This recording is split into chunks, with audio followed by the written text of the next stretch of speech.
ఇక శీతాకాల విడిది కోసం రాష్ట్రపతి ద్రౌపది ముర్ము హైదరాబాద్కు రానున్నారు. రేపు హైదరాబాద్ రానున్న రాష్ట్రపతి 5 రోజుల పాటు బొల్లారంలో రాష్ట్రపతి నిలయంలో బస చేయనున్నారు. డిసెంబర్ 23న తిరిగి ఢిల్లీ చెల్లిపోతారు. ఈ మేరకు రాష్ట్రపతి పర్యటన ఏర్పాట్లపై ప్రభుత్వ ప్రధాన కార్యదర్శి శాంతికుమారి సచివాలయంలో వివిధ శాఖల ఉన్నతాధికారులతో సమీక్షను నిర్వహించారు. రాష్ట్రపతి పర్యటన కోసం తగిన ఏర్పాట్లు చేయాలని అధికారులను సీఎస్ ఆదేశించారు.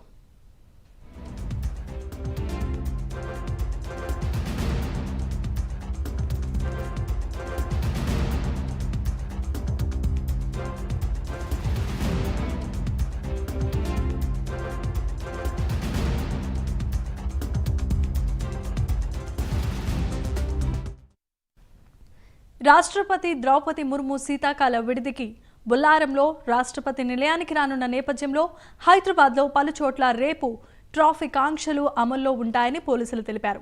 రేపు సాయంత్రం 6:30కు రాష్ట్రపతి రక్షణ శాఖ పరిధిలో హకీంపేట్ వైమానిక దళ శిక్షణ కేంద్రానికి ప్రత్యేక విమానంలో చేరుకొని అక్కడి నుంచి 7 గంటలకు బొల్లారం నిలయానికి చేరుకోనున్నారు.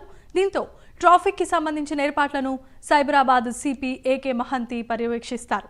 రహదారికి ఇరువైపులా ఉన్న నివాసాలపై ఇప్పటికే పోలీస్ ఇంటెలిజెన్స్ సిబ్బంది నిఘాను ఏర్పాటు చేశారు. రాష్ట్రపతి విడిది కాలంలో లోతుకుంట నుంచి ఆంక్షలు అమలు చేయనున్నారు.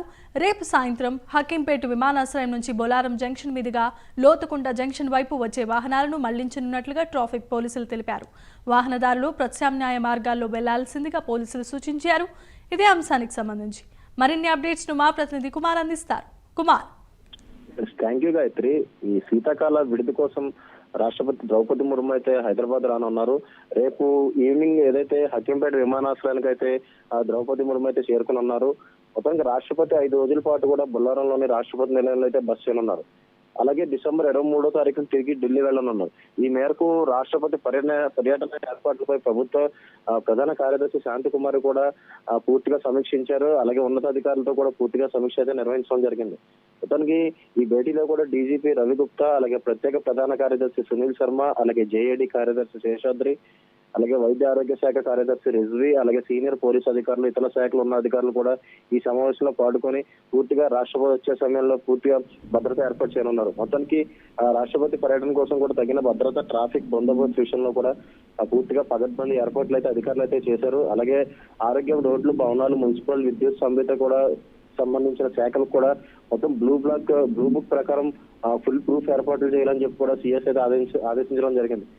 మొత్తానికి ఏదైతే కొన్ని కారణాల వల్ల అయితే ఇప్పటికీ లాస్ట్ టైం కూడా మనకి రాష్ట్రపతి అయితే హైదరాబాద్ అయితే రాలేదు.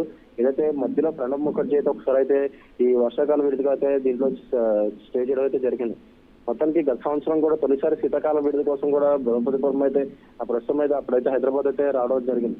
మొత్తానికి రేపు ఏదైతే హకీంపేట విమానాశ్రయంకి మాత్రం ద్రౌపది ముర్ము అయితే చేరుకుంటారో అక్కడి నుంచి కూడా పూర్తిగా భారీ బందోబస్తు మధ్యన ఏదైతే బొల్లారంలోని రాష్ట్రపతి నిలయానికి అయితే చేరుకున్నారు. మొత్తానికి 5 రోజుల పాటు తెలంగాణలో అయితే రాష్ట్రపతి అయితే పర్యటించనున్నారు. ఈ మేరకు పూర్తిగా పోలీసులు కూడా భారీ బందోబస్తు అయితే ఏర్పాటు చేశారు. అలాగే ట్రాఫిక్ డైవర్షన్స్ కూడా చేయడం జరిగింది. మొత్తానికి లోతుగుంట, ఇలాగే బొల్లారం నుంచి లోతుగుంట వరకు కూడా పూర్తిగా డైవర్షన్స్ అయితే ఏర్పాటు చేయడం జరిగింది. అలాగే ట్రాఫిక్ సిబ్బంది కూడా ఆ రూట్ లో వెళ్ళేవారు మరో రూట్ చూసుకోవాలని చెప్పి ఇప్పటికే అధికారులు అయితే వెల్లడించడం జరిగింది.